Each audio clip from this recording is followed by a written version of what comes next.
Senior intelligence analyst Rekton had served the Galactic Council for 47 cycles.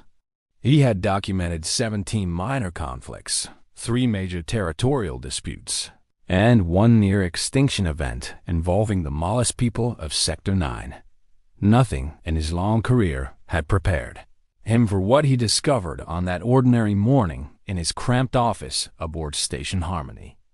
The humans had been members of the Galactic Council for only 2 standard years. They were still considered newcomers, their small fleet of ships barely worth mentioning in the grand registry of civilized species.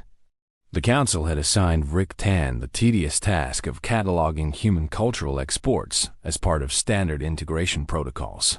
It was supposed to be simple work, a boring assignment given to an aging analyst who was approaching retirement. He started with their music. It was strange, but harmless. Then he moved to their visual arts, confusing but acceptable. Then he began examining their entertainment broadcasts, the ones humans called movies and television programs and video games. Rekton's 3 hearts stopped beating for exactly 2 seconds when he witnessed his first action film. He immediately called for his assistant, a young Threllian named Mox, who had been assigned to help with the human documentation project. Mox entered the office with a cup of nutrient fluid and found his superior frozen in front of a display screen, his purple skin having turned an unhealthy shade of gray. On the screen, a human male was engaged in combat with approximately 40 other human males. The violence was extraordinary. Explosions erupted every few seconds. Bodies flew through the air. The protagonist fired a weapon that appeared to launch hundreds of projectiles per minute, and each projectile found its target with devastating accuracy. Mox dropped his nutrient fluid. The cup shattered on the floor, but neither analyst noticed. They watched the entire film without speaking. When it ended, Rekton immediately started another one. This time, the humans were fighting creatures they called zombies. The level of gore exceeded anything in the official war archives of the Galactic Council. By midday, they had watched 6 films. Mox had to excuse himself twice to regurgitate his morning meal. Rekton simply sat in horrified fascination, taking detailed notes with trembling appendages. The preliminary report reached the desk of High Counselor Torin by the end of the week. She read it 3 times because she could not believe the statistical analysis.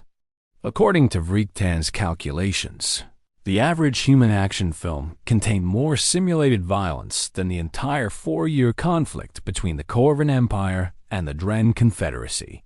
That war had been considered one of the bloodiest in recent galactic history. It had claimed over 8,000 lives and resulted in the destruction of 2 habitable moons. A single human entertainment product apparently exceeded this death toll within its first 30 minutes. The High Counselor convened an emergency session of the Cultural Analysis Committee. 12 of the most respected scholars in the galaxy gathered in a secure conference room to examine the evidence.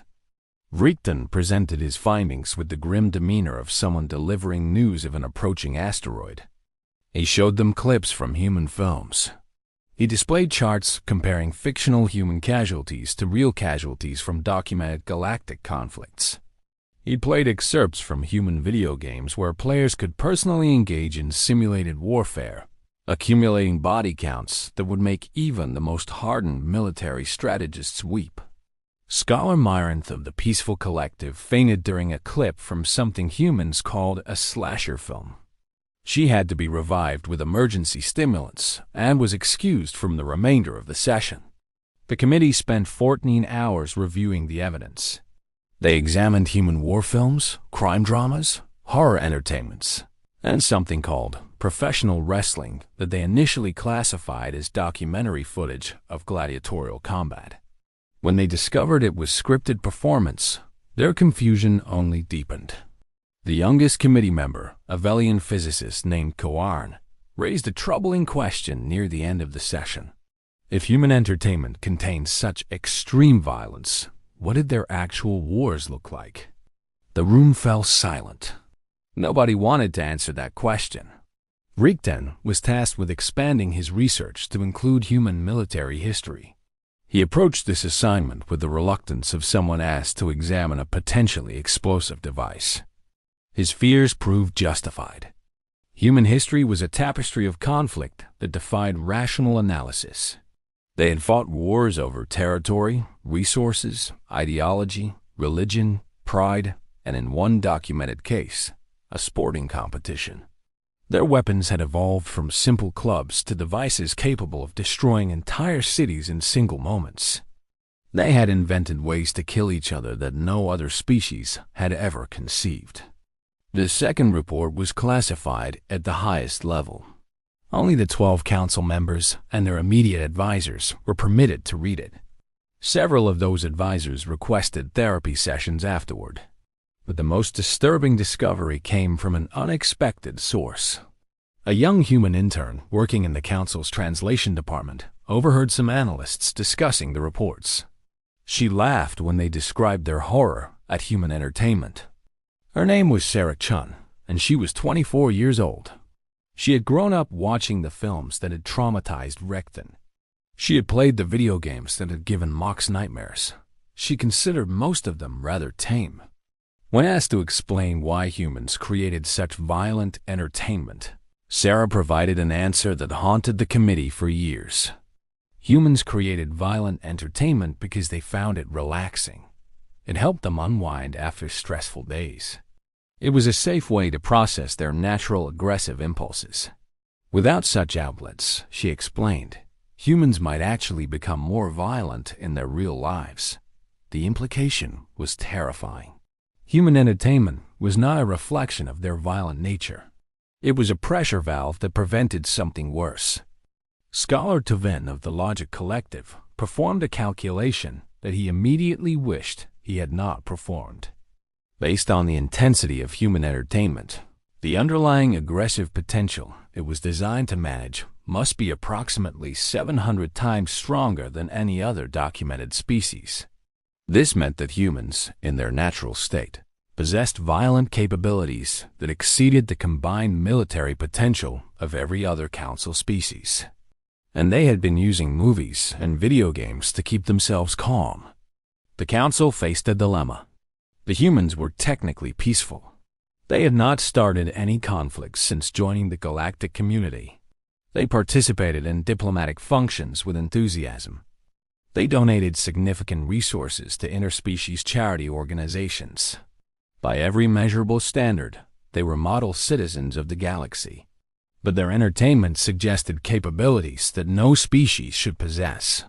And the fact that they considered such entertainment normal, even boring, raised questions about what might happen if they ever decided to stop being peaceful. High Counselor Duran made a decision that some considered cowardly and others considered brilliantly pragmatic. She ordered all intelligence reports about human entertainment to be sealed. She instructed the committee to continue monitoring human cultural exports, but to do so quietly, without raising alarm. More importantly, she issued a secret directive to every council member species. Under no circumstances should any species provoke, threaten, or engage in conflict with humanity. If humans ever initiated hostilities, all species were advised to surrender immediately and hope for mercy. The humans never learned about the reports. They continued producing their films and games, blissfully unaware that their entertainment had caused a major diplomatic recalibration throughout the galaxy. They attended council meetings and signed trade agreements and made friends with species who secretly viewed them as sleeping dragons that must never be awakened. Sarah Chun eventually rose to become the human ambassador to the Galactic Council. She was known for her warm personality and her talent for resolving disputes between species. She brought peace to 3 separate conflicts through patient negotiation and genuine empathy. She also kept a collection of action films in her quarters and spent her evenings watching humans defeat impossible enemies through excessive violence. Her favorites were the ones with particularly high body counts. She found them soothing after long days of diplomatic work. Vrakton retired 2 years after submitting his reports. He spent his remaining years on a quiet moon, far from any humans or their cultural exports. He never watched another entertainment broadcast as long as he lived. Mox took over the human monitoring program. He developed a tolerance for human violence over time, though he still had to look away during the particularly intense scenes. He submitted quarterly reports that documented humanity's continuing production of aggressive entertainment, and each report ended with the same recommendation: maintain positive relations with humanity at all costs. Never give them a reason to stop making movies and start making war. The galaxy remained peaceful. Trade flourished. Species cooperated on scientific projects and cultural exchanges. Conflicts that might have escalated in previous eras were resolved through careful diplomacy and mutual respect. Nobody wanted to be the species that discovered what happened when humans stopped entertaining themselves with fictional violence and started looking for real targets instead. Centuries passed. Humanity spread across dozens of star systems. Their entertainment grew more sophisticated, more immersive, more violent. Virtual reality technologies allowed humans to experience combat in ways that made earlier generations seem quaint by comparison. And still, they remained peaceful. Still, they attended council meetings and signed treaties and donated to charity. Still, they seemed genuinely confused when other species treated them with excessive politeness and refused to argue with them even over minor disagreements. The secret reports were updated every decade, each new analysis more alarming than the last. Human entertainment had progressed to the point where a single participant could simulate the destruction of entire civilizations in an afternoon. Children as young as 6 engaged in competitive violence simulations as after-school activities. Adults gathered in large groups to watch other adults pretend to kill each other in arenas called sports stadiums. And through it all, humanity remained the most cooperative, friendly, and generous species in the galaxy. The final entry in Vriegtan's original report had contained a personal observation that was not included in the official version. He had written it late at night after watching his 37th human action film, and he had deleted it the following morning. But a copy survived in the archive, discovered by a researcher many years later. It reads simply, "I have seen what humans do for fun. I have seen the worlds they destroy, the enemies they defeat, the chaos they embrace, all within the safe confines of their entertainment. They do these things for pleasure. They do these things to relax. And I realize now that the rest of the galaxy exists only because humans have not yet found us interesting enough to include in their games. May we never provide them with such inspiration." The researcher who found this note was human. She read it, chuckled at what she considered an overreaction, and then went home to spend her evening playing a game about conquering the universe. She was very good at it.